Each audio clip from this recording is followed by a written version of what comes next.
What's up, everybody? Paul here from the Hoops Crew, and you might have caught my video the other day dedicated to Mitch Duncan and his future going into season 2025. We're now repeating the process today with the ruckman, Rhys Stanley. Now, there's been a lot of conversation about Rhys, a bit like Mitch, throughout the course of this season. That's really what's prompted these two videos. There's a lot of fans out there, even in the media, people questioning, should they continue? Now, at the end of the day, both Mitch Duncan and Rhys Stanley have contracts for the 2025 season, and I don't really expect them to be delisted or for anything to change out of the blue. I'm not expecting an early retirement from either of these guys, but I am expecting that 2025 may be the last for at least Mitch Duncan, and I think there's some other questions and factors that might go into the Rhys Stanley conversation that we'll pick through in this video. So there's a quick look at what season 2024 looked like for Rhys Stanley. Certainly, when you look at it through this lens, it's not pretty reading. There is more nuance to it.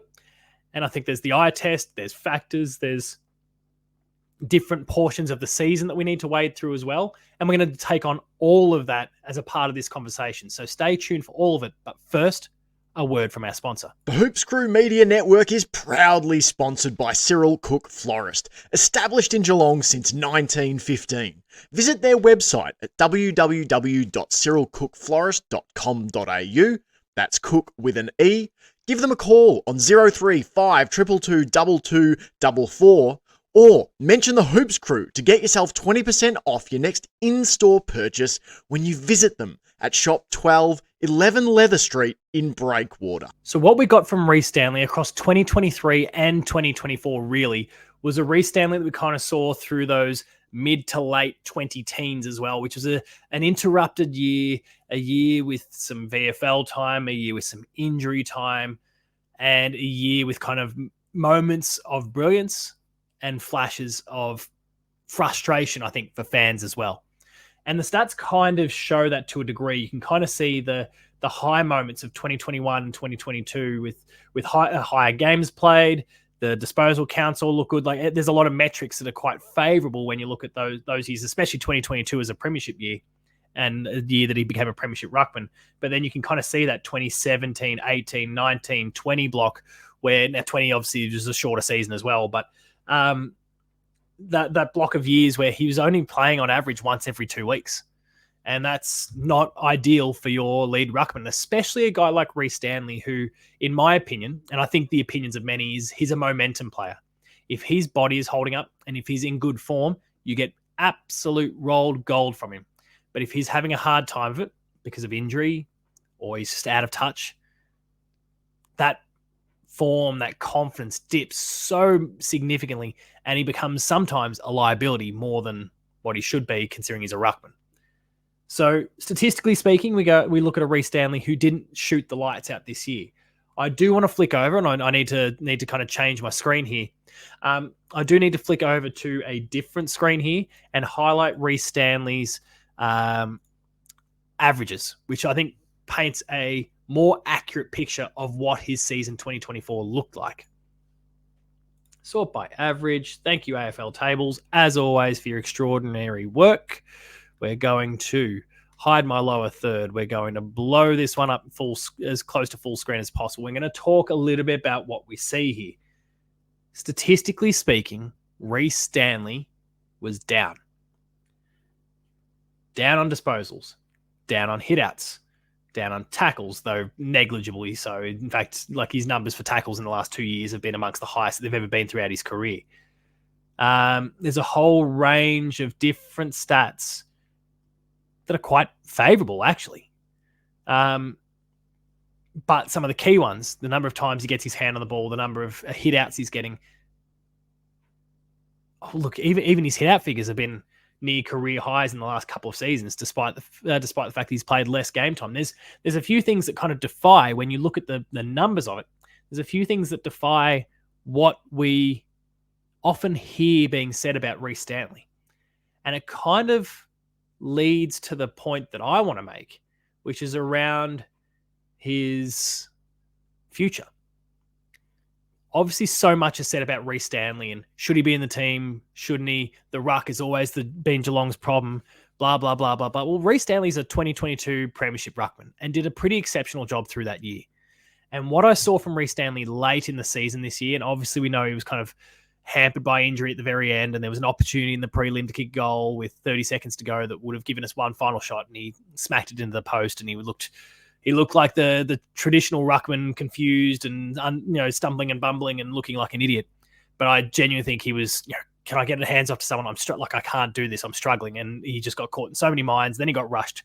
Then he kicked and missed. Composure kind of abandoned him in that moment due to a range of different circumstances. So I do not begrudge Rhys at all for that. In the moment, wasn't feeling overly sympathetic.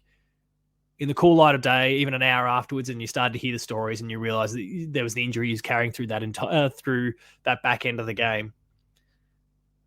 He did what he could. So please, if you're looking to bash Rhys Stanley off the back of that last moment, don't. It's not fair. But when I look at these numbers, especially kind of the hit out numbers, I'm really happy with what he's delivering.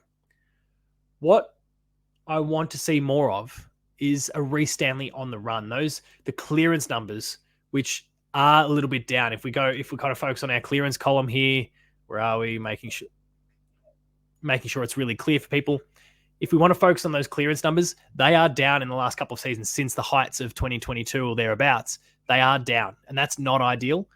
I want to see a Rhys Stanley who's breaking away from a contest. Having some additional midfield strength around him will help in that regard. So that's going to bode well for him. And honestly, if he just gets a clear run at it, I think he'll be okay there too. But what we saw from Rhys Stanley in the back end of this season was a very strong 2022-like Rhys Stanley, and we were just lacking that through the early half of the season. So I think that skewed the numbers a little bit. If you want to just play a numbers game, his numbers don't look good. But if we were separating first half from second half, the second half looks pretty damn good. And and as a Cats fan, I'm really happy with what I see. It's just a matter of whether he can string that together through 2025. Does he then belong on the list for 2026 and beyond? Well, that's the eternal question for the Cats, right? Because Toby Conway has had his injury problems. Mitch Edwards is young. Joe Furphy is still developing as well. There's a lot of inexperience beneath him, coupled with some injury concerns. It makes it a lot harder for Rhys to get himself on the field. And so my question is really kind of directed at Stephen Wells and the recruiting arm. Are we chasing ruckman? Andrew Mackey, are we chasing a ruckman? Are we looking to trade one in? Are we looking to bring someone in as a free agent?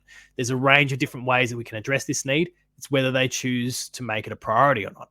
And if they don't, they believe in Rhys. If they believe in Rhys and the injuries and some of the inconsistencies and the development isn't there like we need it to be, then that might mean that Rhys Stanley stays on the list in 2026 as well. And I kind of hope that's the case because he brings a lot of assets that a lot of ruckmen don't have. He's incredibly athletic. He's incredibly strong. And I want to see him utilize those. So if we can just get his body right, who knows?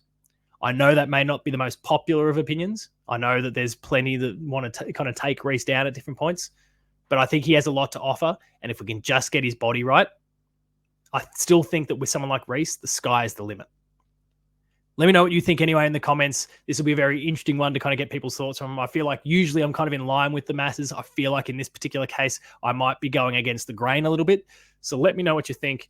What do we need to see happen in our ruck space? And is Rhys Stanley a part of the puzzle beyond 2025? Let me know what you think. Hit us up on socials at The Hoops Crew. Subscribe to the YouTube channel if you haven't already. We're chasing 1,500 subscribers. We are getting really, really close to it now. Thank you to everyone for all the incredible support that you've given us over the course of the last few months. It's been amazing, the growth that we've seen throughout this year, and hopefully that continues in the off-season, the women's season, and into season 2025 as well. We're on Patreon. Go check that one out as well. There is exclusive content, early access content, and extended content, all that you can check out for just $5 a month. It would be amazing if you helped join the team and helped grow what we are already doing. There's lots in it for you. You can find me at Paul James Games. I mentioned The Hoops Crew is at The Hoops Crew. And until next time, remain Geelong strong. Thank you very much for watching as always, and I'll see you later.